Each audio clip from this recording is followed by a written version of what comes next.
Ito yung nagawa kong flower vase. Different color. Ay, kalingawan ako. Kinahuman naman ko sa akong online class. So, mao na gud ni. Kuan nahimo nga flower vase. O, diba?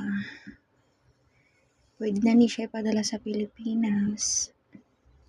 Okay. Kalingawan. Pero pohon, pwede nato ni magamit. Diba? Na ay pink. Peach yellow.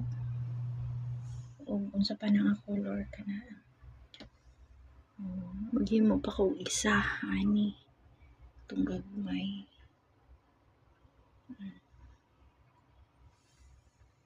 Flower vase. O, diba? Nana ko'y flower vase. Ka-colorful ba jud? Colorful.